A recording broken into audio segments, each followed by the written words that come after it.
Most noble citizens, we must bypass a life of dormancy and vice to pursue the generative endeavor of a hard day's work. The benefits of these pursuits are not secured by chance or charity, but through the merit of your character and the firmness of your convictions. It is you who are planting the seeds of trees whose shade you know you shall never see. Hello. Welcome back to the Broken Wind podcast. It is me, your co-host, Butler, and then the super producer himself here with us, live and alive, doing great. Mr. Mainbane, how are you, buddy?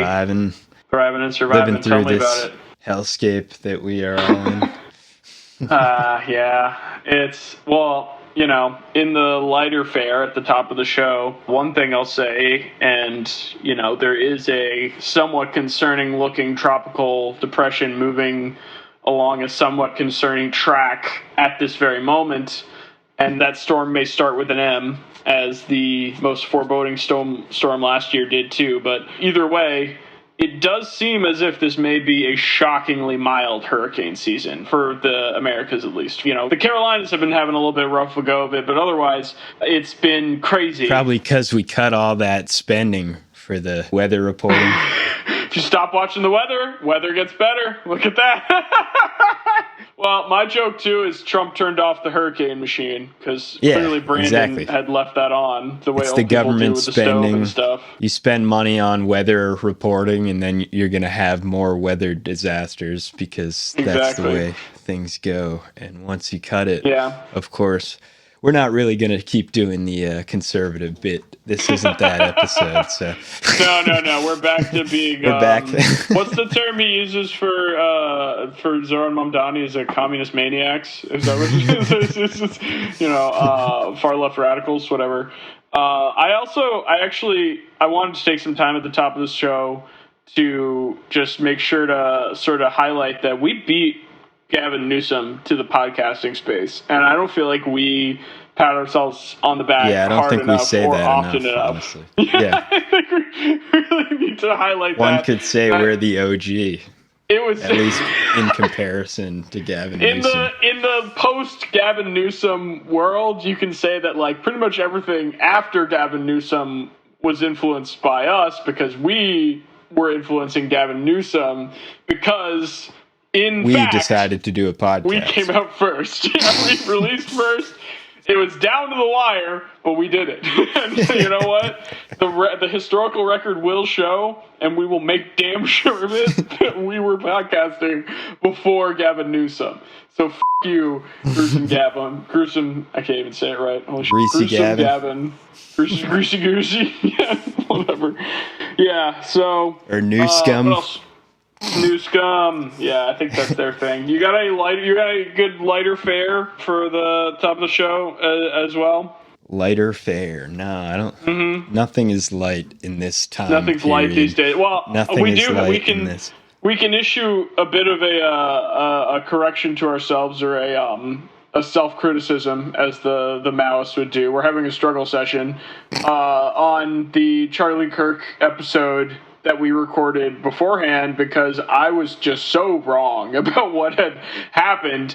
Not on a like moral perspective necessarily, but I just my initial take was close to what was it called? What was his name? The guy who got his show canceled and got it back. Jimmy Kimmel. I had a pretty similar take to what Jimmy Kimmel had, which was like, this guy seems like a groiper and seems like probably one of their own. I mean, since then we've had like 6 other right-wing shootings, including that shooting of the LDS church. But that was a radical Christian who shot up a Mormon church. Iraq War veteran, Republican, MAGA. Like, I check every box. But anyway, I was. And there were about 3 or 4 in the span of a week that were right-wing shootings. Yeah, right. Yet they still wanted to blame the left, of course.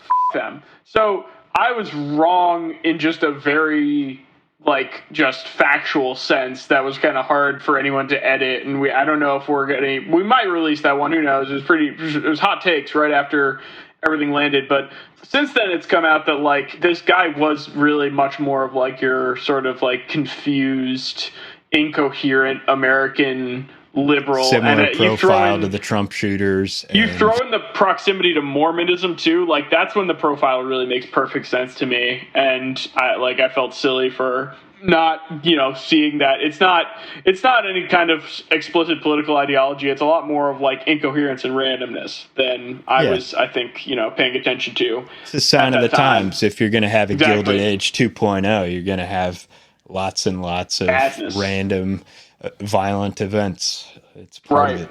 Right. That's what happened in the first Gilded Age. I wanted to sort of shut the door on the Charlie Kirk stuff overall because I think that's where the culture has gone already at a speed I didn't even anticipate. I really thought that it would have more of a cultural rallying cry than it has. And, I may be dead wrong about this later too, but what do you think? I mean, do you feel like Charlie Kirk's already sort of like disappeared from the dialogue and the discourse in a shocking way? To some extent, I think yes, but I think there are still nefarious actors at play who are trying to sort of co-opt it into their own agenda. I do occasionally hear a little bit of conversation about like them trying to create more monuments to Charlie Kirk or force. There's states that have imposed Turning Points USA now on their educational systems. So I think there's going to be long-term impacts in red states. No question. But also I think that you're right that the general consensus, I don't hear people talking about this anymore in public. Like, there's a large disconnect, it feels like, between what these radical right-wing people who are trying to use this for their agenda beneath the surface are trying to do, as opposed to the general public. And I agree with you that the general public is not talking about and does not give a shit anymore about this. And they're imposing all sorts of, horrible, violent, terrifying things with whatever flimsy mandate they can, make up that day. Right.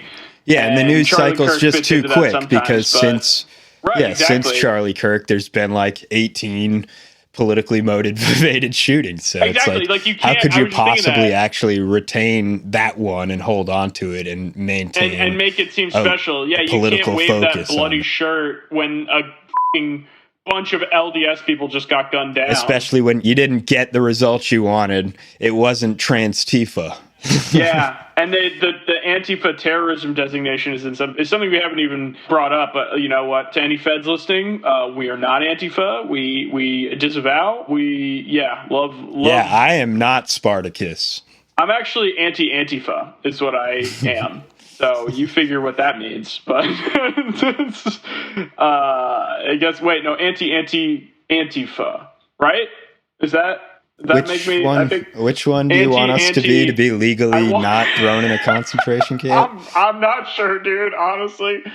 I am making it up as I'm going. So, I mean, my biggest, the reason I brought up the Charlie Kirk thing too, and this is my closing thought on it, is that, to me, as a very, outside sort of lay, not very, in the know sort of person, it felt like the biggest benefit they got off of the Charlie Kirk thing was the Charlie Kirk murder was that they got a reprieve from Epstein pressure.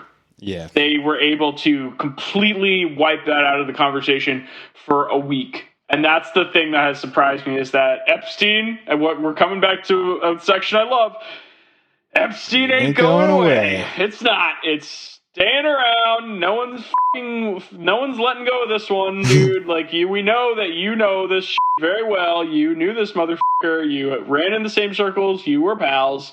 And it's beyond a shadow of a doubt. And the kind of stuff that was getting released before Charlie Kirk was put down will also find its day in the sun again. And the most recent comments he made about Ghislaine Maxwell's pardon were pretty unbelievable. It was more just sort of equivocating about her getting a pardon or not, and not saying unequivocally that she won't. Yeah. The thing with Trump that's so strange is he's so comfortable saying with insane confidence things that he could not possibly be that confident about. He's so comfortable saying things that are completely false, obviously false, or very extremely likely to not be true, and saying like, yeah, that's how that's going to go. I mean, look at how everything has gone with tariffs so far. You know, it's like in spite of all evidence to the contrary, he can look and say like, oh yeah, that's how that's going to go. Because he just has that kind of shithead gusto. So when he equivocates and when he's kind of wishy-washy on something, it really sticks out. And it's this being something that he's this stands out so much. Do you want to watch this clip? It's one of his worst lies ever, honestly. Yeah, and if you got it queued up, obviously. I'd love to hear it. Yeah, I've got it ready. Today, Mr. President, and the Supreme Court is back in session. Yeah. They rejected today an appeal by Ghislaine Maxwell to overturn her conviction. That means her only chance at getting out of prison is a pardon from you. Is that something you're open to? Who are we talking about? Ghislaine Maxwell. I haven't heard the name in so long. Worst lie ever. I'd have to take a look at it. I would have to take a look. Did they reject that? She wanted to appeal her conviction. And what happened? They said that they were not going to hear her appeal. I see. Well, I'll take a look at it. I will speak to the DOJ. I wouldn't consider it or not consider it. I don't know anything about it. So, but I will speak to the DOJ. Why would she be a candidate for clemency, sir? I don't know. I mean, I'd have to speak to the DOJ. I'll look at it. I have a lot of people who have asked me for pardons. I call him Puff Daddy has asked me for a pardon. But she was convicted of child sex trafficking. Yeah, I mean, I'm going to have to take a look at it. I have to ask DOJ. I didn't know they rejected it. I didn't know she was even asking for it, frankly. Of all the bullshit he says and lies about, even just saying, I won't give her a pardon, and then pardoning her, he can't do that. Yeah. He is so obligated to her and whatever miasmic shadowy forces she represents. Right. He can't even publicly lie and say, I would never pardon her. Because they're clearly in some sort of talks. Why? What other reason is there to not just lie about that? Even if you do plan to. Even if you do plan to, you just tell her, hey, look, honey, wait a couple years. Sorry. Yeah, all presidents do. I'll do it on my way out. I'll do you on the sneak on the way out, as is tradition. When you do your sketchy pardons on the way out. Yeah, as that's all presidents do on their way out. That's when Hunter got his. Come on. It's it's fucking...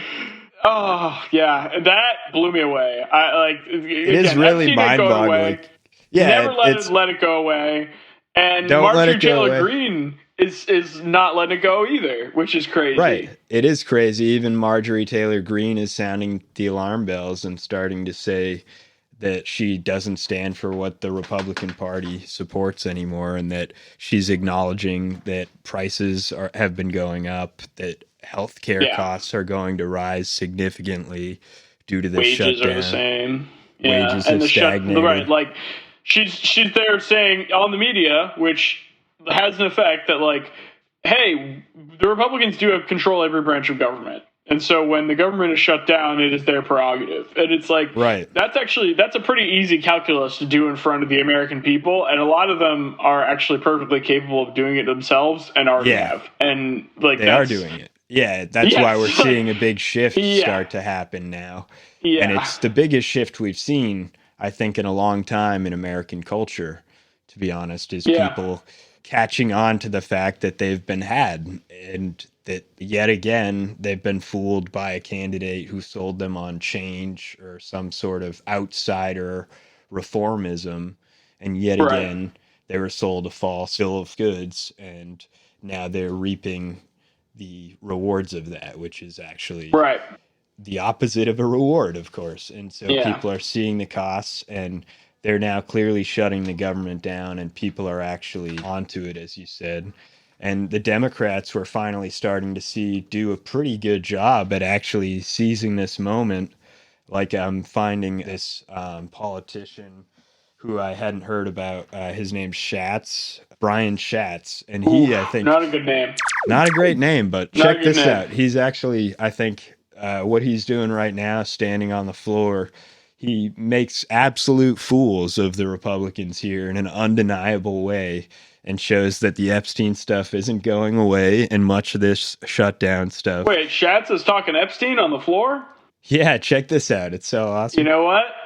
I'm back in. Here's what happened. They left early on the 25th, specifically to avoid a vote on the Epstein files. Then they had this week off, this week off, this week off, this week off, this week off, this day off, come back.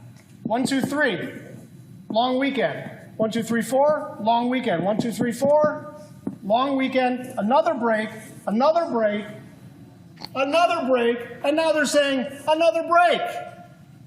Get back to work. No one wants to work anymore. No one wants to work anymore, I guess, dude. Yeah. It's absolutely crazy. You know what? All right. Hey, so the other thing, I was starting to say that, like, I guess I'm trying to close the book on this, but, like, it's like he was running out of cards right before Charlie Kirk's assassination, and that gave him, like, one last card. And now that card has been played. It only went so far. And all of the same contradictions are accumulating. Everyone who can keep their eye on the ball can see that the economy's fucked. The Congress is shutting down the state because they've been broadcasting that as their intent for and it's part lives. Of Project 2025. Dude, I feel like the idea to continue the Dojification of the economy and and to create a permanent government shutdown state, and then to put more power into the executive branch as you do so, and use that to determine which government functions are absolutely necessary. Hint, hint, it involves military force, and all the rest. Right. All the rest apparently can be cut according to their ideology. Right. And, I mean, which that is purely survival. Is this like reptilian survival thing? But yeah. Here's another great example of that. Here's Schatz again. I just found out about this guy. He's a centrist liberal, I think, but even the centrist liberals are starting to come out now. They're able to score points. Yeah. They're able to score easy points. And here, look at this rant that Schatz did too that I thought was really powerful. What you got, Schatz? $20 billion of taxpayer money, but what's the one thing that there's not enough money for?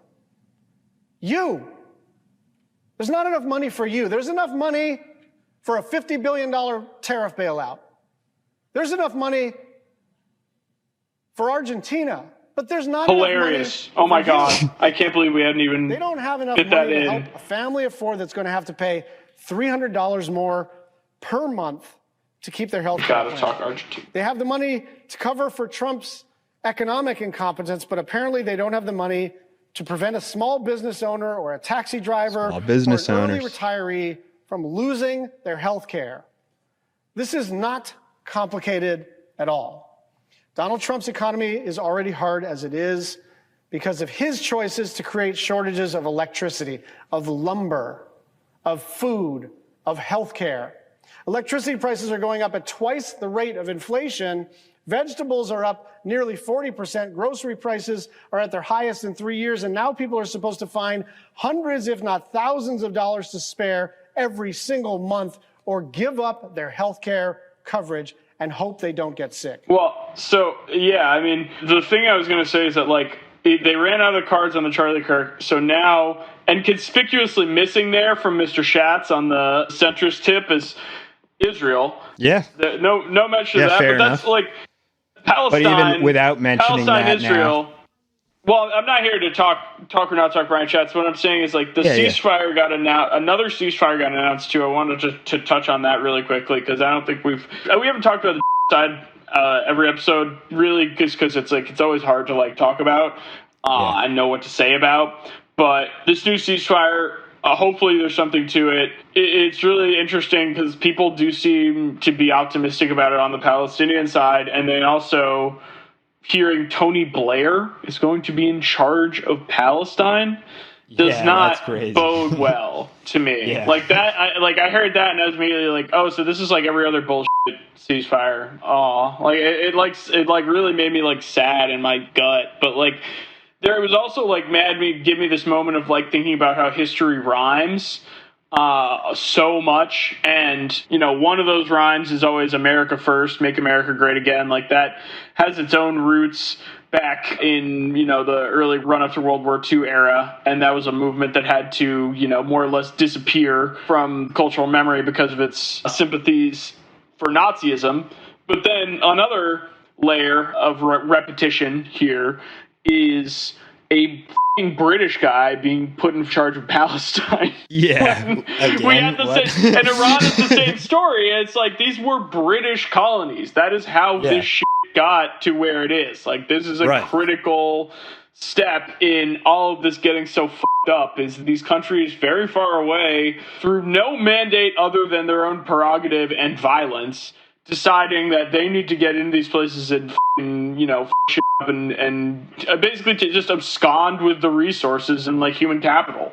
And part of that being just the coercive pressures of empire too, and that run these places down. So I wanted to just sort of use that as a way to talk about neocolonialism. But did you have anything else you wanted to say about, like things repeating themselves in Britain and Palestine and all this stuff going on? Any thoughts? Mr. Schatz, have any thoughts? Mr. Schatz apparently has Mr. Schatz. Schatz. Where's he represent? We'll be rooting for him. I'm not sure. I think he's a representative. That's why I don't know his name, but okay. He's a congressperson? Yeah, I think he's Congress. They come and go. Not a senator, so they come and go. I mean, that's part of what people think is MTG's reasoning for taking the angle she's taking too, is that the Trump admin talked her out of a Senate run, which is crazy too, to think that you wouldn't want that kind of talent in the Senate. I mean, come on. Yeah, what is the leadership? What do you want to undermine your own party? What else?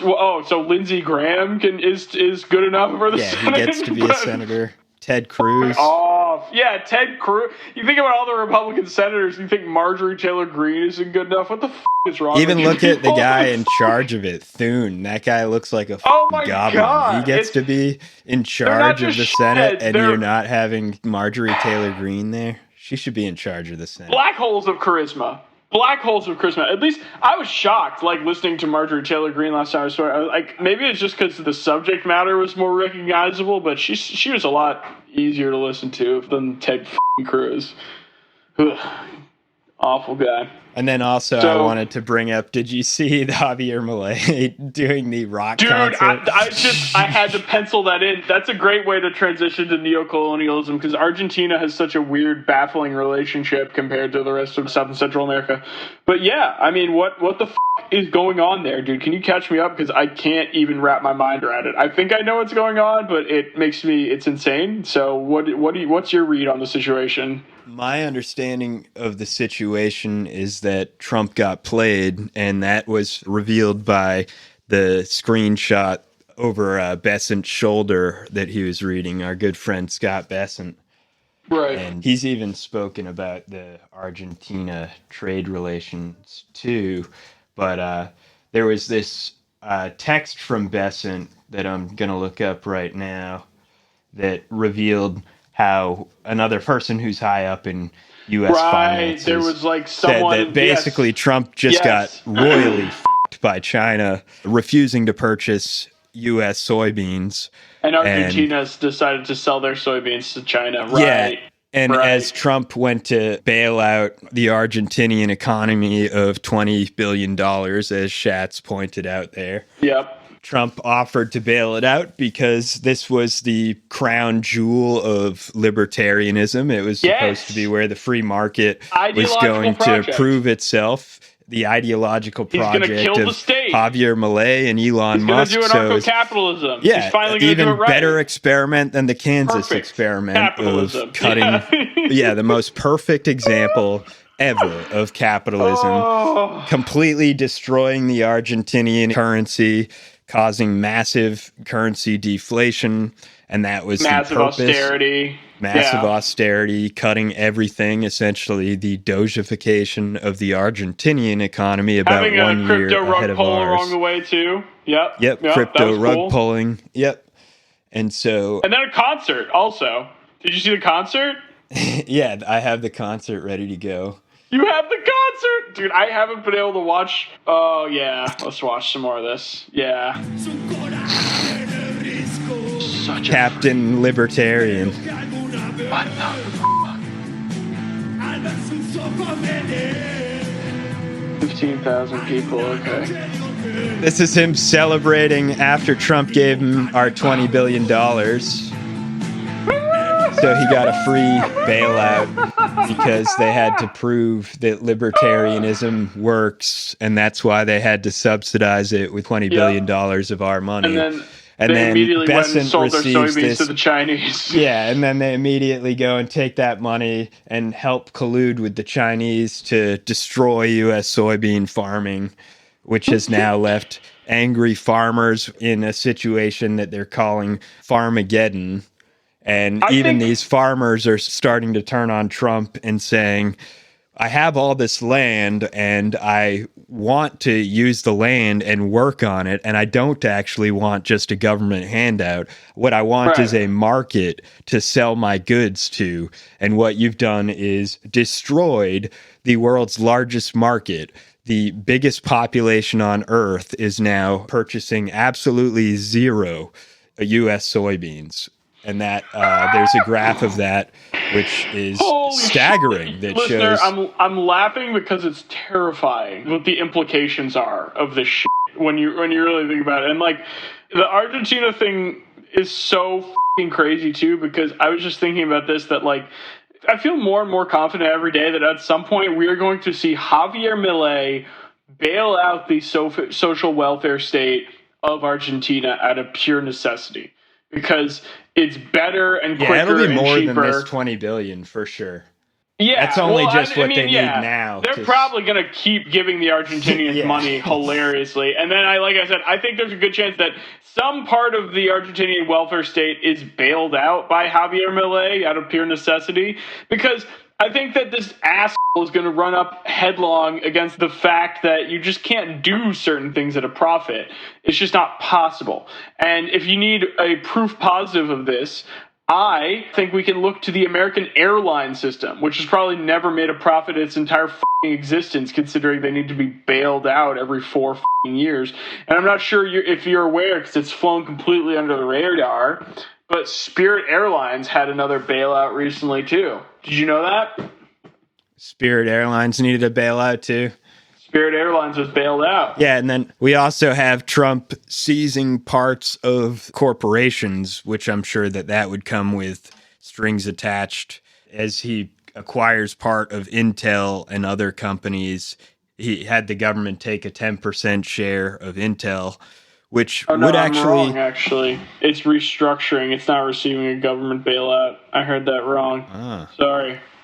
It's in bankruptcy. There is still the massive socialization of large sectors of the economy, such as Intel, where Trump has been announcing that the government's going to purchase parts. Yeah, if you want to be competitive, you certainly can't run at a profit. You need to be able to be subsidized by the state, or else you're going to lose to the people who are subsidized by the state. I am with China, and I'm just going to look up so I don't look like a total dumbass, I'm going to look up the number of U.S. airline bailouts, because it's hilarious when you look at it. We could have owned the entire airline sector as a country like 4 times over. It's unbelievable. Yeah, and that goes to a point I was trying to make about this idea of purchasing part of a company.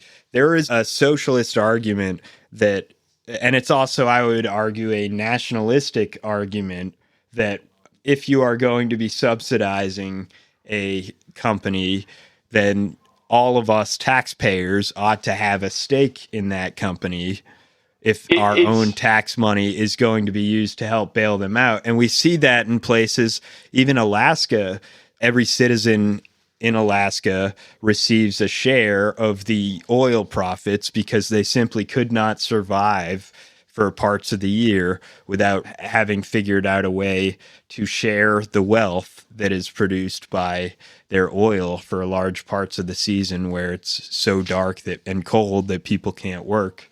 And so we already see this in places like Alaska, the collectivization of certain sectors of the economy that are productive and sharing them. And that would arguably be a good thing if it were being done by someone who is not trying to do it on behalf of private interests to enrich their own oligarchic inner circle. If they're actually going to give every taxpayer a check directly, as Alaska does. Right. a direct check and direct equity in the oil sales from the state of Alaska, then that is very different from what is really being called the Putin methodology, which is where an inner oligarchic circle takes the state ownership into private hands and does exactly what conservatives always cynically accuse all socialists of wanting to do, which is once you've hoarded all the wealth, you're just going to take it for yourself. And that's ultimately something that reveals how in politics, there is simply, the reality is that it depends on who is actually saying they want to do something. Literally the exact same action. If Bernie Sanders said, I want to take 10% of Intel and give it to the American people, I would trust him. And if Donald Trump says it, I don't fucking trust him as far as I could throw him.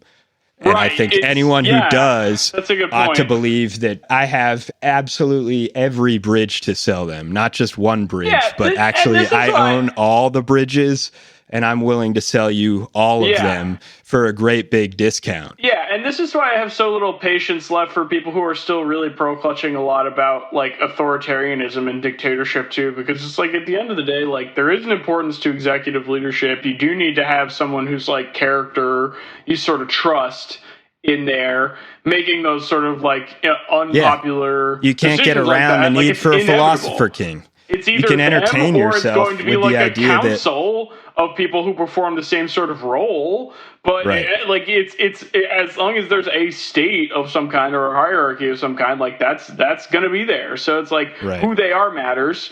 And that's a great point you just made, that like Trump doing these. Oh my God, I retweeted it on Bluesky, but it's like all these fucking asshole Democrats being like, with Trump buying some of Intel, being like, oh, that's communism, and acting like they're getting fucking points off rather than fucking digging their own graves. It's like, you fucking too smart by half assholes think that you can throw the left under the bus over and over and over again and triangulate this position over and over again, knowing nothing about history, learning nothing about history, and then it's not going to blow up in your fucking face. Like, it makes me so goddamn angry. It is the same. They're not wrong. It's the same thing. Yeah. But who does it under Part of what growing up is having to recognize matters. that it matters who you trust. It doesn't matter what they say. You actually have to put on your big boy pants and learn to trust what someone is saying based on their actions and their record of doing things, not just on pure speculation, but because Trump already had a first term that was horrific, and you should be able to judge from his actions that he didn't do anything that he said he would do that was good. All the bad things that he said he would do, and then all the good things he said he was going to do, he didn't do. And if you didn't catch on to that pattern in the first term, and if you think you're being too smart by half by saying, oh, I got you, because you have different standards for different people, grow the up. That's what it is. Some people are bad faith and explicitly liars, and other people have good intentions. Learn to separate the two. Mark next time. Don't be a fucking mark next time. Like, it's learn how to figure out the two. This goes for the Democrats too. Like, it's so fucking infuriating having to be captive to this dumb bullshit when it's like all of these fucking people who are running everything right now believe in and are good at, with big fucking air quotes, is self-enrichment. They worship it like some kind of god that they think if that's all you moving focus up on, the everything social else ladder will fucking work itself out. All they believe in self-enrichment is destructive self-enrichment. They believe in anything that stands in the way of self-enrichment being essentially evil in this fucking like ontological sense that's like just infuriating, because they end up being running once again, like just like with Javier Milei, running fucking headlong into the reality that these are just delusions they believe, and it does nothing and it means nothing, and then they just print all the money that they fucking need and act like that doesn't have a consequence either. If you don't recognize that modern monetary theory is a de facto reality at this point, then you're just wrong. You're just stupid. Obviously, Trump can summon $20 billion anytime he wants with executive authority, and there's no problem with it as long as you support him, as long as you're on his team. That's how it always has been. That's the reality of money. Right, and the inflation and the debt, and like it's the same with what you're saying about how like Bernie Sanders doing this versus X doing this. There's a perspective, a very valid perspective, that those are real problems. Like that us infinitely inflating our money supply and then wasting it on dumb bullshit, like even just war that doesn't amount to anything except a better fucking, house. If you haven't caught on to the pattern, executive. Like, it's exactly like what Schatz was saying. That, if you haven't caught on to the pattern that there is money, it's just not for you, then you're a fucking dumbass.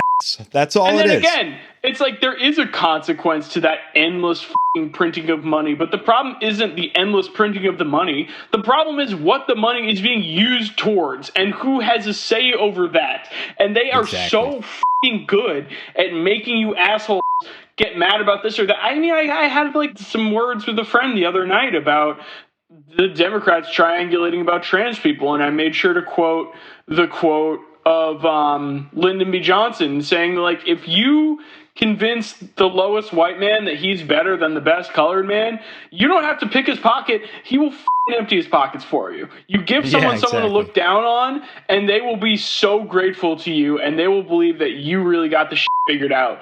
And like that is just exactly what people are looking for when they're saying that, like, okay, but trans people need to wait. Okay, but gay people need to wait. Okay, but black people need to wait. It's like it's exactly the same dumb bullshit that gets you learn nothing in the long throughout run. history. You haven't learned from Martin Luther King's lesson of the white moderate. You've learned nothing when he says, don't tell people to wait for another more convenient season. Right. And the people who haven't been represented by their government ought to be represented by de facto law. And the fact that the law in reality does not actually apply to that standard is a problem. That there are unrepresented groups that die because they are not represented is still a problem to this day. And if you haven't recognized that, then you haven't learned the lesson of history. It starts with working conditions. It starts in the workplace. And people love to argue. The counter argument to this is like the civil rights movement and these things that did have an effect. The codification of gay marriage under Obama. But like, when did these become Pyrrhic victories? Like, when do these things, like, these are tenuous victories at this point? Like the Civil Rights Act, it's like we couldn't even get the Equal Rights Act done, for one. And then for two, it's like the Civil Rights Act is an important victory, but it is, again, like, it feels like with them having the judiciary branch just completely sewn up like this, it's not a question of if they can destroy these rights, it's just when they will find it convenient. When they will say that it no longer is the legitimacy it grants them to let you say that, like, these were real victories, these were let democracy works, when the benefit of that stops outweighing those rights. Because they will and the reality is the Build Back Better bill actually added another $5 trillion to the debt over 10 years. And created a whole new branch of enforcement, or expanded ICE by $160 billion, which yet again. Yeah, you mean the big, beautiful bill? I'm sorry. Yeah, the BBB. You're good. You're good, dude.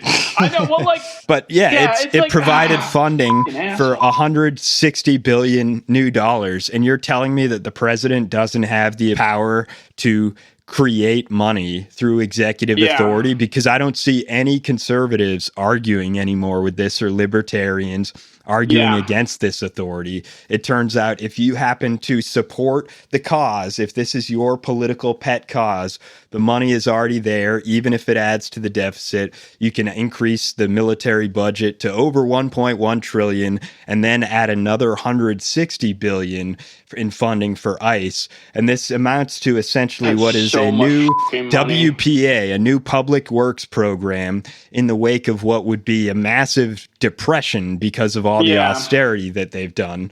And so in order to try to avoid that catastrophe of just austerity, they're trying to hand out red meat to their base, which are people who have felt left out by the older economy, which, yes, was also dictated by central authority that said, we are going to encourage things like equity, DEI, and things like that. Yes, of course, that is a top-down bureaucratic hierarchy that's being established through a sense of noblesse oblige, essentially.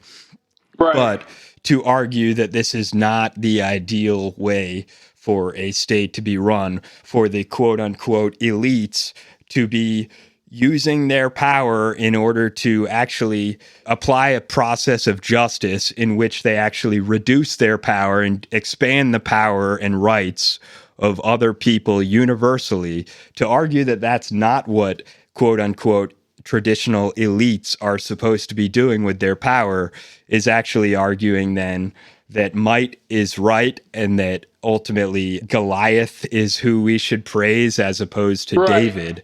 So it's essentially the opposite values of even what world religions teach people to believe. Yeah, well, and all of this goes to say that you can basically create any cause that your public can come together around. During the 1930s, we could build all of the community theaters that we have today, and most of our public works departments and our highways and things like that. People could come together in order to resuscitate the economy and employ people who had been left unemployed for a long time. And that was the nation building its own sense of newly emerging nationality to say that we are no longer going to listen to international private interests to say how many people we employ, because labor is a resource that you employ, and that's why it's called employment. You're talking about the WPA? Yeah, and so the WPA was an expanded act of authority, executive authority, that was dictated by FDR for the cause of, yes, affirmative action and things like that. Giving people fucking jobs. There were so many but people. But it gave people fucking jobs, exactly. It's such a basic And so thing. you could do that for ICE or you could do that for the WPA. It is ultimately your choice, and it existentially will reshape society based on what you allow. The acronym WPA is not well known to the average American is not only a triumph of the right-wing project of the last several decades, it's also an utter and disgraceful failure of the Democratic Party. But it's because the WPA essentially runs counter to the idea that neoliberalism is built on, which is that, like, you can just print the money and give people jobs. You don't have to incentivize. The private sector should be in control of how many people are employed, as opposed to the government saying we want to achieve full employment all the time. You don't need the private sector to be in charge of that. We call full employment now when all but 5% of the country are working, and we say that we're maxed out because that's where we argue that the Federal Reserve needs to use a hands-off approach and allow the market to decide whether to employ any more people, where the reality is you could easily achieve 100% employment if you want to, because it's ultimately just your state having the ability to do the thing that states are supposed to do, which is to redistribute resources wherever interests concentrate. Right, like the WPA,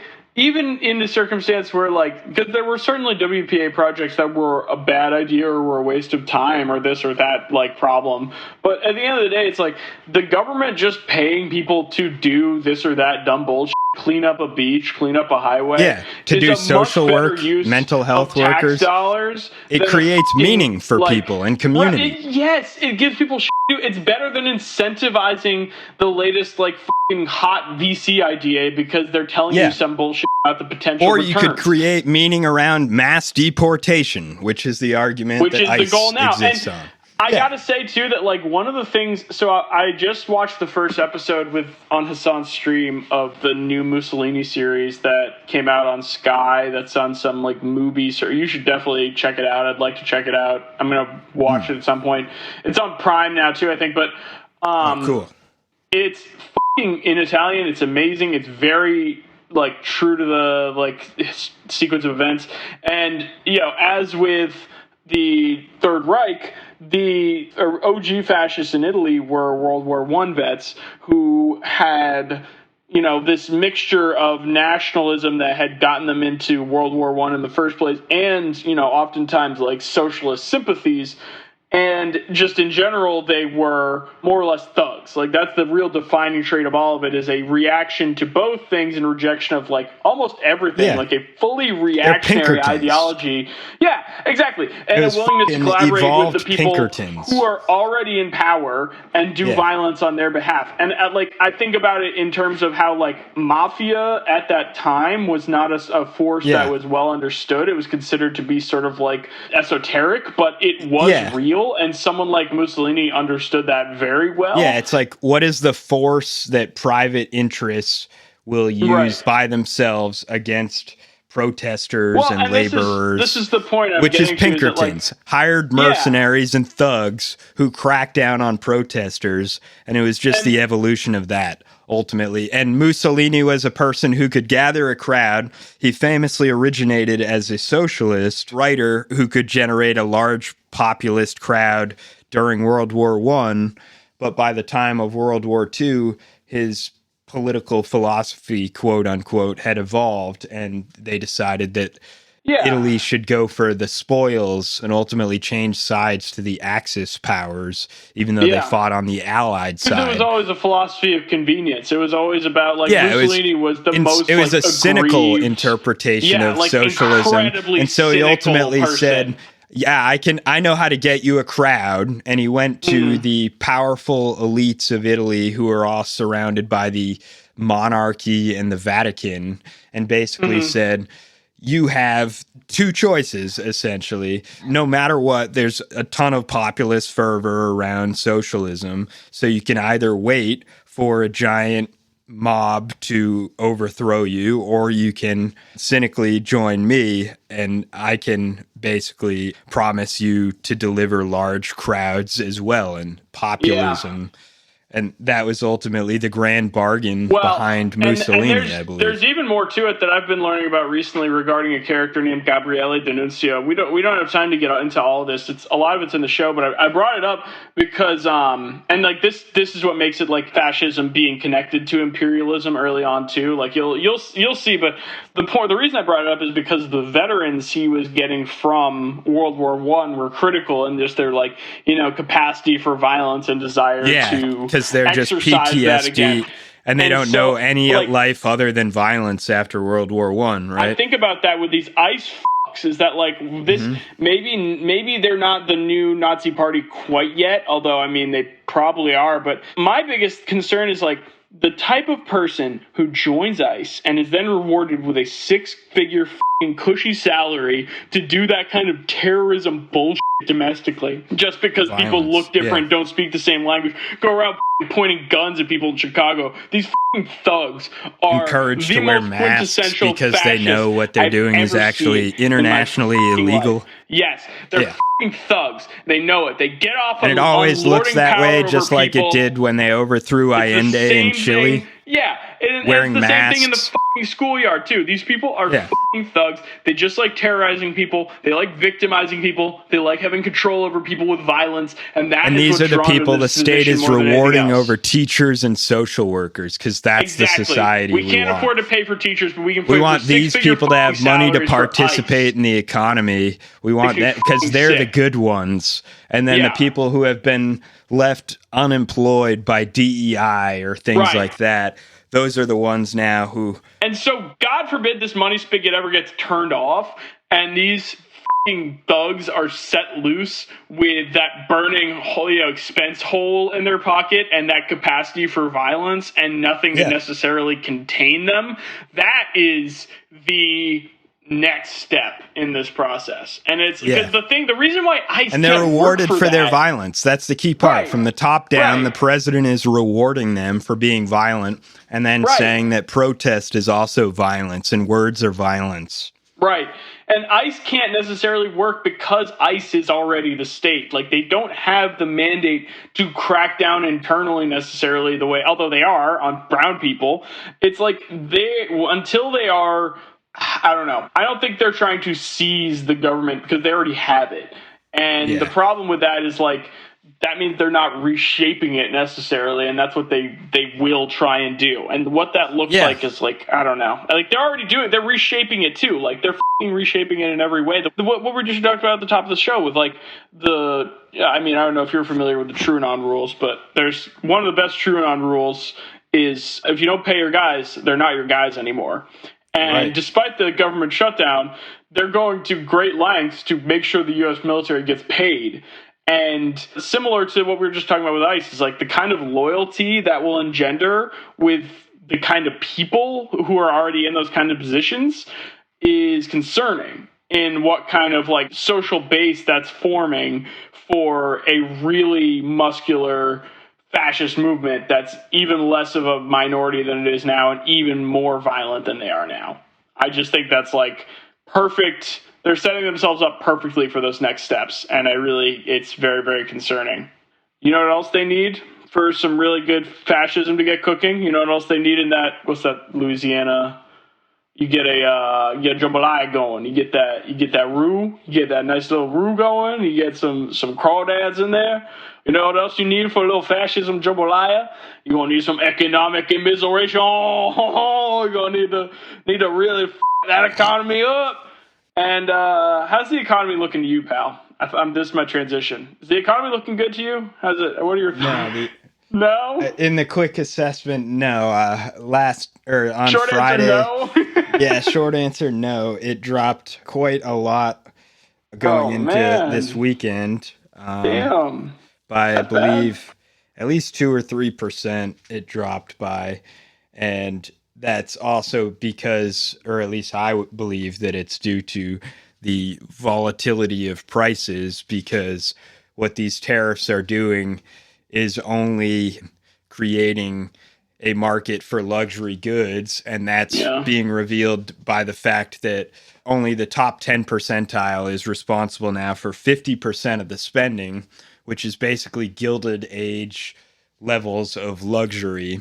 And where the economist Thorstein Veblen came in and came up with the concept of Veblen goods, which is the idea like supreme or brand, that ultimately brand and luxury goods sell, and that if things are kept limited and exclusive, the wealthy will pay a higher price for them. And so when goods like healthcare are made more exclusive, they argue, so that your healthcare is actually a luxury or a premium good, it turns out that the economy is actually going to struggle, we've learned historically.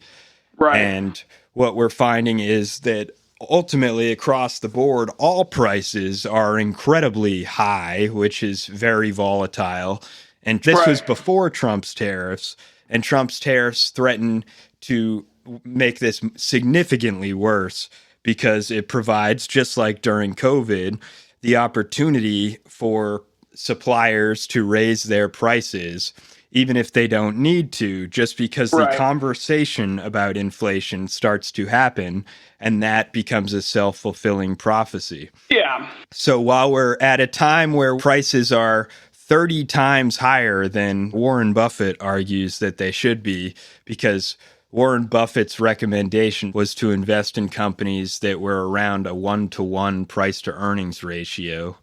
And right now, that is over 30, which is higher than it was during the Roaring 20s, and has only been exceeded at a few moments historically, like the middle of COVID, and it cooled off. And right now, prices are over 30-to-1 for the price to earnings ratio. My understanding is pretty much all of the inflation in the economy right now, too, and the value that's been created in the economy, quote unquote, is in AI. And we're gonna talk about that more. But the thing you were saying about Veblen's goods is interesting, and I wanted to just say, like, the thing I feel like Trump specifically is, because he's such a f***ing moron and always has been, especially in business, and this is what made everyone who fell for it multiple times falling for it again such a f***ing world-class rube. I hope some of you are listening, and you're a rube, because it's like he's never been good at business. And part of what's made him terrible at business is stability. He doesn't understand stability. He doesn't understand predictability. He doesn't understand that, like, those are critical things for business, especially when it comes to international policy. Yeah, and if you want to signal that the U.S. is open for business, try keeping the government open so that people can actually apply. If international investors want to open a factory here, how about they can actually get through some application process because the government is actually open. And if you can't get past that and you're constantly gridlocked, you're basically signaling to the world that you are not ready to host their business. Period. You're not a stable partner. Exactly.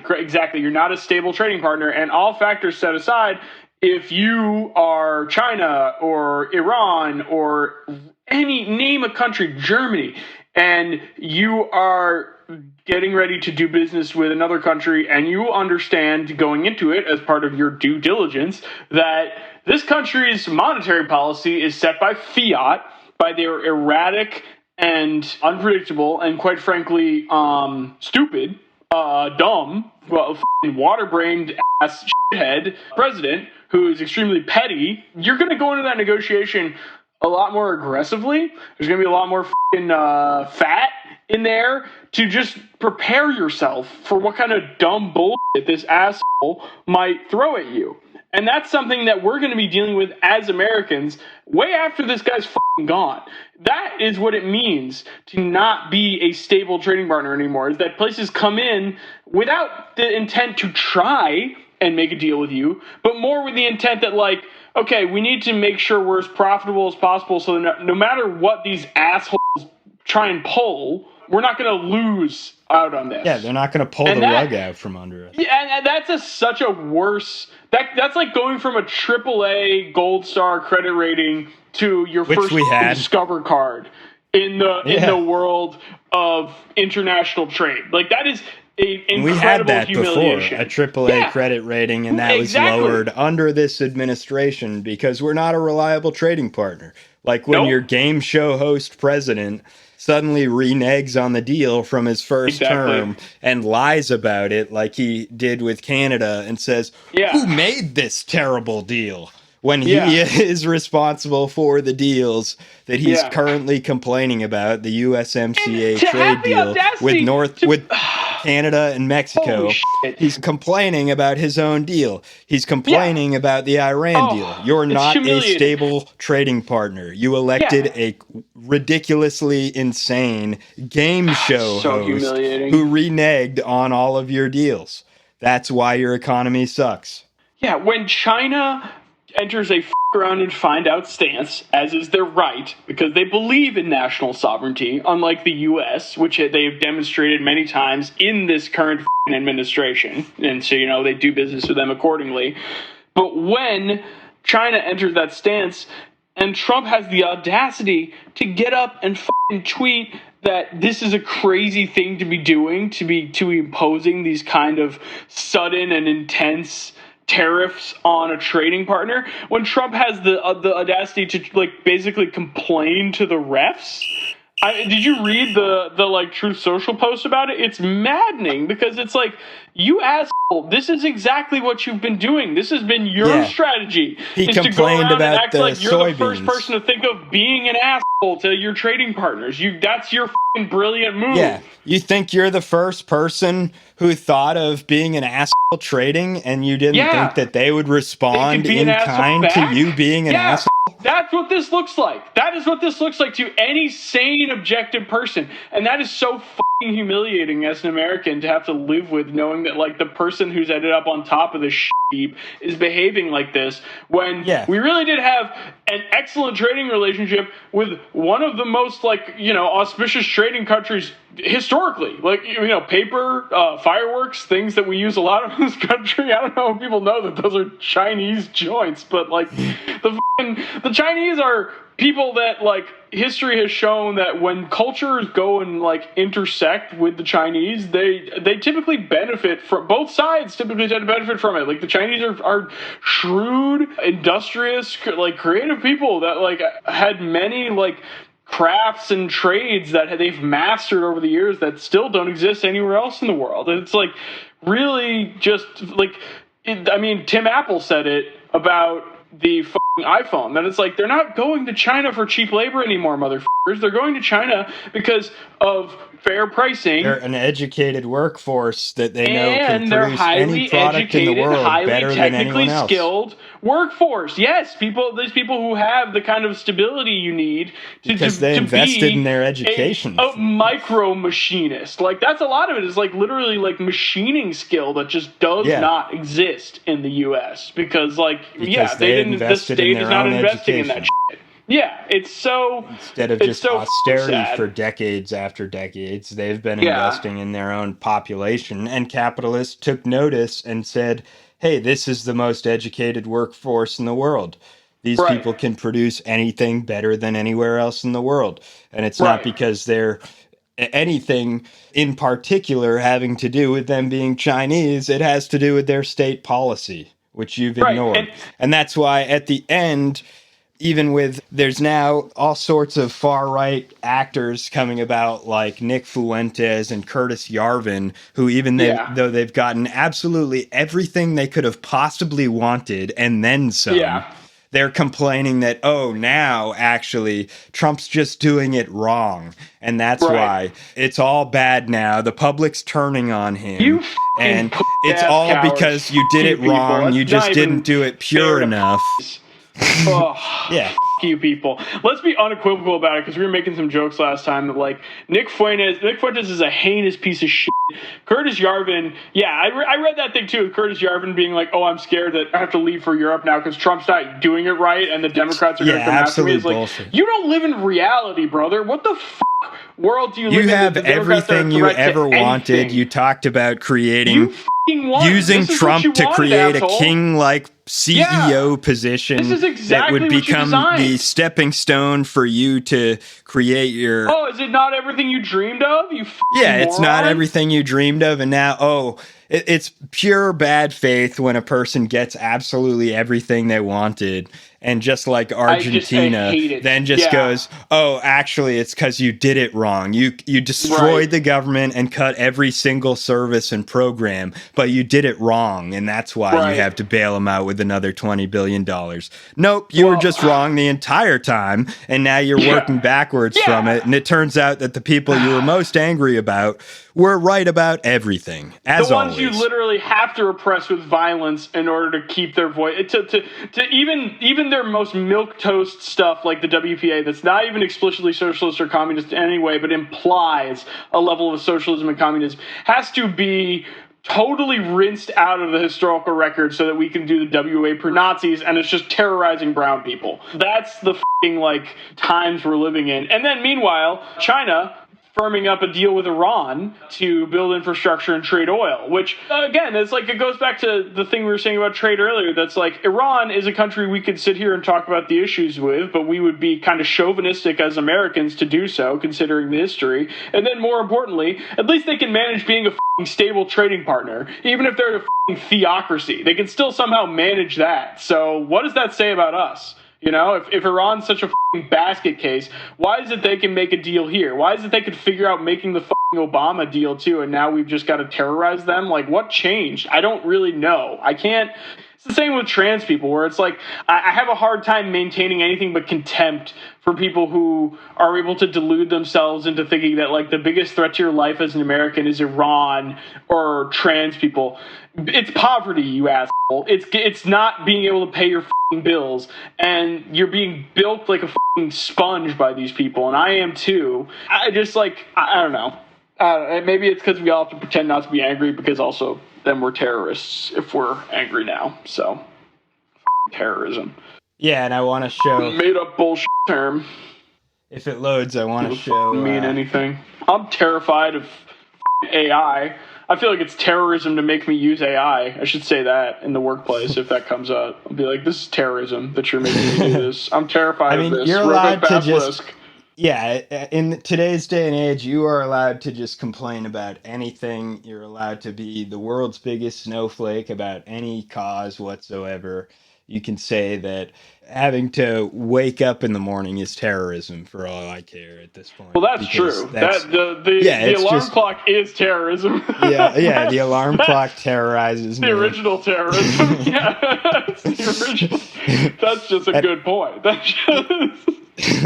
Yeah, and I was hoping to show our weekly, or maybe not weekly, but our pretty recurring theme of showing the good old warbly voice, Scott Besson. Oh, we're going to get a little more Scott Besson in here? Of him. Yeah, he's big on economy, right? He's a big he's economy talking about guy. the state of the economy here. So let's hear what he has to say in response to Laura Ingraham, who's trying to. We should talk AI a little bit after that and then close it out. Okay, and then I was hoping we could also talk the Pam Bondi hearing. Sure. But let's show this. I don't know anything about it, but yeah. Oh, you got to see some of it. Could do a whole episode. And put more export controls on minerals, rare earths, heavy rare earths, heavy and medium rare earths, some other things, related technologies. That's their usual leverage play before the big trade negotiations, correct? Well, that and holding the American soybean farmers hostage. They politicized these soybean purchases, and most of them have gone to Brazil. And we're not going to let that happen. And I believe the Chinese will have to come back at the end of the season of a very and buy expensive soybeans. Dog. But in the meantime, why don't I just give $20 billion to the farmers? And why have that? It's like one of those dogs that is irritating because they know how valuable they are. We would have made an announcement this week if it weren't for the government shutdown. If Chuck Schumer would end the Schumer shutdown, we would have made an announcement if it weren't for the shutdown. We would have announced an ag program to bridge our farmers until the would have had more trade deals, and that will be through direct subsidies and through the Farm Credit Bureau, because it's important that our farmers get credit. So like I said, I feel like he's beat up several people according to reports. Yeah,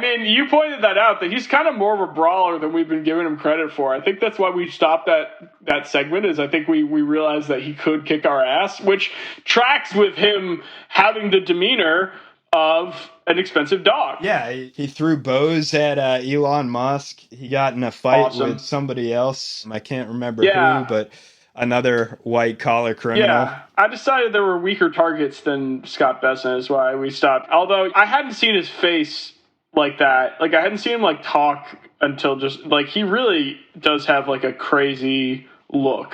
So what's going on with Pam Bondi? Yeah, so Pam Bondi. What happened here?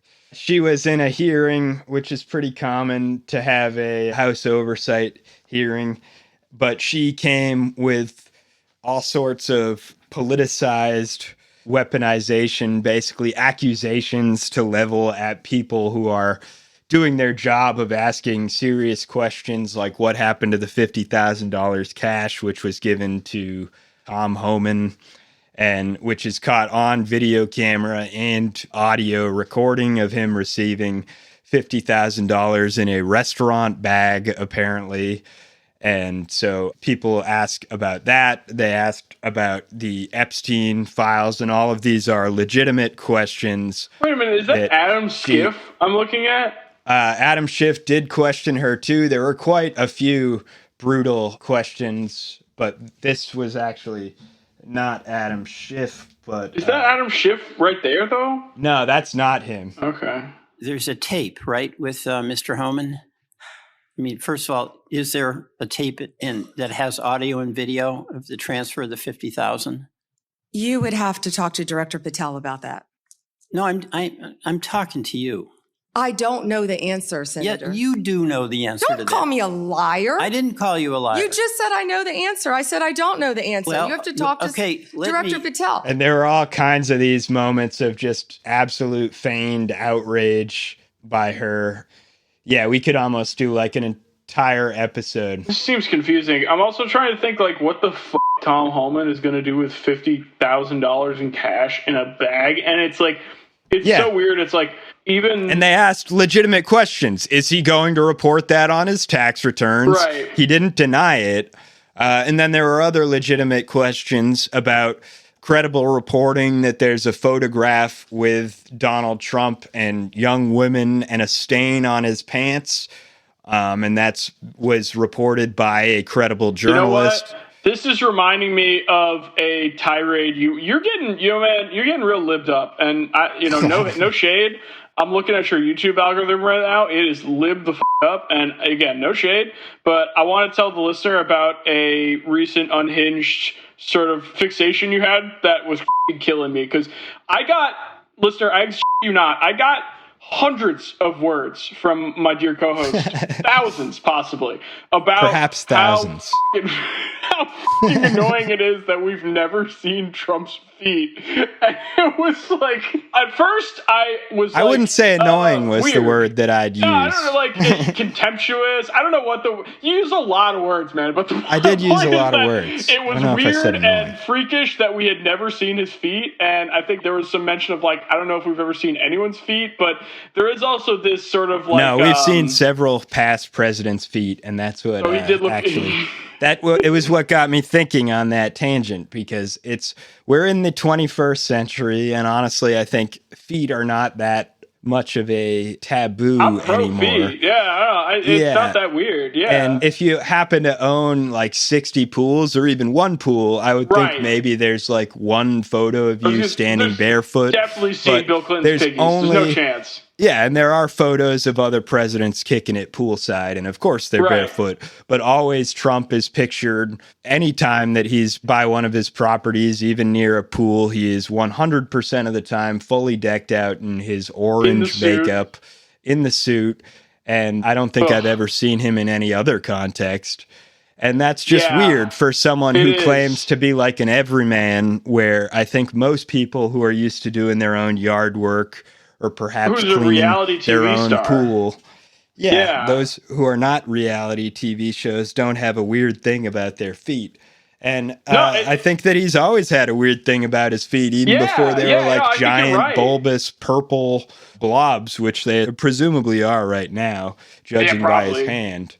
Yeah. And that was another thing that got me thinking about what do this man's feet look like? Because we've seen his hands, and he doesn't hide them. Crazy. Yeah, and we think about that story of him with Don Jr. slapping him before the baseball game for not wearing a suit. It's appearances clearly matter to him a lot, even though they matter so much. So it's it does make sense. He's the kind of person who would find it humiliating to ever have your feet visible under any circumstances.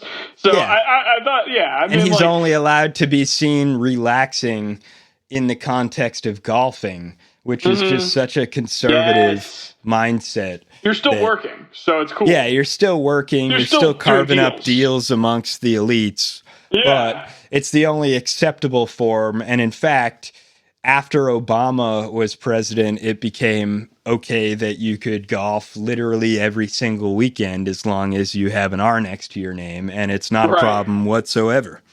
Right. And so it shows that you can relax and work at the same time, but you can't do anything else as long as you're a white conservative man. That's the one acceptable way that you can be, and that's the only time that you might be seen not dressed in a suit and tie, and don't you dare ever show your feet on camera. Right. Definitely have some sort of weird complex about your feet. I agree that that's 100% true, and I also think that making a running bit on the show that we want to see the feet, release the feet, along with the Epstein files. And the Epstein files. The Epstein files. Release the footage. The feet footage. Release the feet. We need to see his feet. That's a bit. That's a bit. Put it in the bit vault. There's another bit, too, that he doesn't have feet. That's a rumor that I want to start because he's not willing to show us them. So he won't prove it. So, I mean, that's where conspiracies lie, is when you won't deny people's speculation. And I speculate that he just doesn't have feet. He doesn't have feet. They're prosthetics. Then they're gross still. But that's awesome. And overall, I mean, this is for you, my friend. This is for the listeners. Like, the spectacle of the interactions of these people is very much part of it. Like, I think that the thing whenever I see clashes between the Democrats and the Republicans, or catching them in this or that thing, it's just hard for me to find any joy in it, because the Democrats just need to articulate something. And that's honestly, the Schatz clips were better in that sense that we were playing before. Because, like, you know, I could see that guy trying to articulate something. But, yeah, like, the party is in such a morass of non-direction right now that I can't give much kudo to anyone on the Democratic bench until, I mean, even Zoran, dude, we hadn't even talked about it because it's like, it's depressing as shit, but like the random dumbass capitulations we've been getting from Zoran. He made some comment about Castro and maybe Maduro being, like, you know, unequivocal dictators. And it's like, okay, why? Like, again, like, what? Like, what are you getting out of this triangulation here? Who are you impressing here? Like, what is this doing for you, other than showing people in power that you're willing to make deals? So I don't know. The Democrats. That's a theme on this show. But do you want to play this brutal confrontation? Because it's got more Epstein ain't going away stuff. Yeah, there's a nice brutal confrontation with Senator Whitehouse, who I do like. He's always been good. Yeah, it's crazy Pam Bondi doesn't get more shit about Epstein, too. Yeah, and Whitehouse has been great on holding people accountable and going after Citizens United his entire career. So I got respect for this guy. Yeah. Did Homan keep the $50,000? As Deputy Attorney General Todd Blanche recently stated, the investigation of Mr. Never mind. Holman I can was see I'm not going to get a straight answer from you to a very simple by question. the FBI agents and the DOJ. They you know, found no credible evidence of wrongdoing. You know, you're very concerned about money and people taking money, and you rail against dark money. Wait a second. Yet you work with dark money groups all the time, Senator Whitehouse. Did you know whether or not in that investigation they looked at whether the $50,000 payment to Mr. Homan was declared by him on his tax returns? Senator, I would be more concerned if I were you when you talk about corruption and money that when you pushed for legislation that would subsidize your wife's company. The questions here are actually pretty specific. So having you respond with completely irrelevant far-right internet talking points really is not very helpful here. I'd like, Mr. Chairman, you generally like to have us be able to get answers to know, and we'll follow up with the QFR. And to the extent Patel wants to answer, that would be great as well. What happened to the $50,000? Did Homan keep it? Did the FBI get it back? If he kept it, did he put it on his tax returns? Pretty simple questions. See, it's the decorum too that makes me kind of have a hard time with these people. Is it's like, rather than just saying don't talk about my wife, asshole, or it's like, be mean. Don't that's the thing. It's like failure to even be willing to break decorum in such a way as to, because again, it's like a comment like that cuts right through the bullshit. Makes her and she look got like caught checking notes. She actually had notes on pretty much everyone there to levy these far-right accusations. Surely. Oh, of course, as is her job. And that's of course a fascist tactic to smear and obfuscate. And so she literally came with notes and put on a spectacle and acted the whole time, which ultimately makes a sham of the whole process of accountability, and it ultimately needs to be done in good faith amongst people who are actually participating in this in good faith, ultimately. And that's not what's at play here. So, dude, it's interesting to think about how the apparatus by which this whole, even this very process by which Sheldon Whitehouse is participating, everything that was built and constructed around this was built by people who believed in a sort of chivalry and decorum that was simultaneously being proved to not exist anymore in Florida, as is happening in our little side series that you should subscribe to if you're not already. But I just it occurs to the Florida to me that series, we talk a lot about this. The nature of bad faith. Yeah, and that's, I think, part of, we've talked about the Democrats a lot too and why they are what they are. It's like the Democrats really did become the essential lubrication of the federal machinery of the United States, because Otherwise, the contradicting and countervailing interests within it were going to run headlong into each other. And the Democrats have always been the party that navigates and mediates those things. Right. And that involves being like a wishy-washy bullshit, which, like, look, those people are fucking valuable in this world, but they don't think to say something like, they think to say whatever he fucking said in there, like, right, talking points, rather than just being like, don't talk about my wife, asshole. Like, just and then this like, Supreme... be mean, be angry. Like, there's, it's just so and this Supreme Court and this legal system, as the Supreme Court has chosen to interpret it, is all predicated on the idea that all of the people involved are willing to negotiate in good faith. And so they don't have a solution whatsoever if the president wants to call something a quote unquote emergency, even though they don't really think that. There is no recourse. There's no system of punishment. And the Supreme Court has acknowledged that over the previous summer. They said that the president, just as Nixon argued... Well, when the president does it, that means that it is not illegal. What they argued is if Trump believes that it's part of... And they, of course, do mean Trump, not a Democratic president. But if Trump believes that it is his official duty, there is no such thing as a crime which the president can be held accountable for. And that means, just as the founding fathers, just as the second president, Jefferson, chose to interpret the Constitution, that ultimately all of this rests on me as president deciding to interpret this in good faith. And if I just decide to say, hey, it's an emergency, it's a matter of national security for me to take over the state of Florida, that's what I'm going to do. And there is no legal recourse whatsoever in the United States system in order to deal with someone who doesn't want to participate in good faith. There's nothing to gain from being kind to these people anymore and decorous. And it's like, I was just like, play this out with me, where it's like he goes, instead of whatever that, like, I can't even hold in my head what he said because it was so confusing and uninteresting. And it just was like, oh, they're right-wing talking points on the internet, which doesn't even, the point of what you're saying there is that you're not going to have time to dissect and prove those things wrong. So you have to just completely shift the discussion without trying to get sidetracked. And so that's one way to do it, is call them right-wing talking points, but that doesn't work on people who see themselves as right-wing. Whereas to say something like, don't talk about my wife, asshole. So now the attorney general's on the back foot, and you just called the attorney general of the United States an asshole, and she's going to clutch her pearls and act all decorous about that. But now she's in that position to be acting that way, and you can counter with, well, I do think the attorney general of Florida, who allowed the whole Epstein thing to go on under her watch, is an asshole.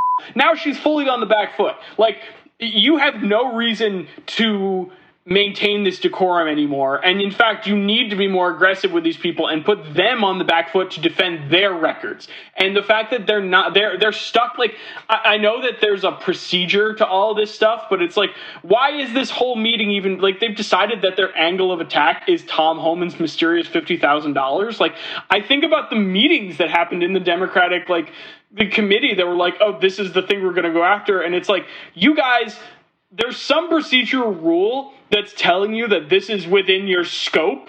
And you're forgetting that's assuming that Republicans are actually outraged by corruption, which they're not. Exactly. They don't give a fuck what this $50,000 is for. So make it a fucking show. Pick a bigger target. Pick something that's not within your scope. And, like, I had not even heard a single thing about this $50,000 because who gives a fuck? Honestly, like, in my head, I was trying to imagine, like, for some reason, I feel like Tom Homan could have spent that at Waffle House somehow. Like, I feel like that's just, like, his Waffle House expense account. I don't know. Like, that's how trivial that sum of money is in the scope of it's a lot of money, and it is outrageous, but in the grand scheme. But it's like, to be receiving $50,000 cash is outrageous. Until you find something that's actually more salacious and interesting, no one is going to care. And maybe they think there's something there, and that's why they're doing this. You know, like, there may be things I don't know, but it's like, some of them were doing better on Epstein and holding them accountable for Epstein. No, I believe it. Like, or not really accountable, but playing the game of political theater. Crazy. Obviously, that's what this is.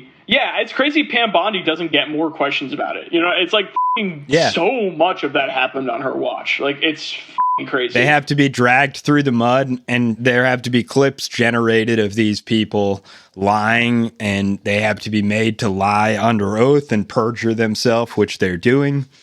And that's ultimately why it is important to have the accountability. And I think at this point, just play up the theater. Try to generate clips. Yes. Try to generate, that's the whole point. That's what the Trump media environment has proven, is that it's all about generating controversy. That's the only way you create movement in American politics. And that's just what you got to do. Play the game. Pam Bondi was the head of the Florida Attorney General's office when Alex Acosta made his secret deal. Anytime a Democrat opens their mouth to talk to her and they don't bring that fact in, apropos of nothing, doesn't matter what you're talking about, you should just, anytime you were on camera talking to Pam Bondi, you should remind the public that she was a step above Alex Acosta in making that deal. She was the one overseeing Alex Acosta making that deal. So you should never, ever, ever, ever let that not be in the discussion when you're on camera talking to her. And it's political malpractice not to do so, in my opinion. I don't know. That's just kind of where I'm at. But it's like, I don't know. Maybe we're just a couple of dogs, a couple of killers over here. Couple of conservative dogs. How's your bourbon and your stogie doing, brother? We could. My stogie's at the end, and the episode's almost at the end. The stogies are burned. We're putting it out. And the scotch glass is empty. Last sip of the scotch. I would shake it, but I ate all the ice because I'm a conservative. We chew ice. I chew ice. I don't know. See, I don't know if chewing ice is conservative coded. I chew ice. Like, I'm a big ice chewer, so I don't know. Big ice chewer. I don't know. Thank you. If you've made it this far, thank you for listening.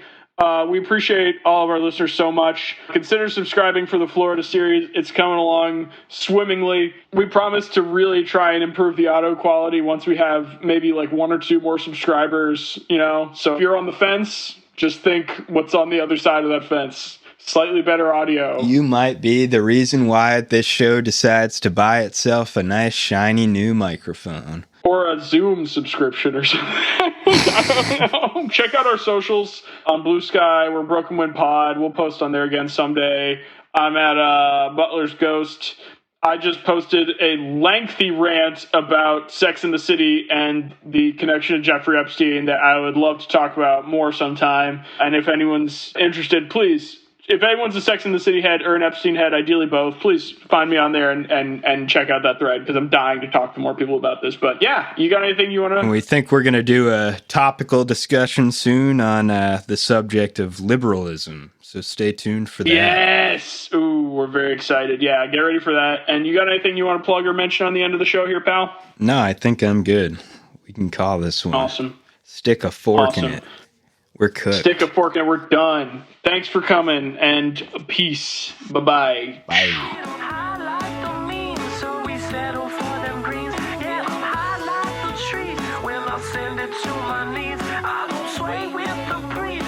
Send me to my knees, yeah. Don't stop. You can't shake this off. Don't stop. They can't touch this shit. Yeah, don't stop if you feel where you're at, then they can't shake you off. No, don't stop to the sound of the gun and the smoke can't take you.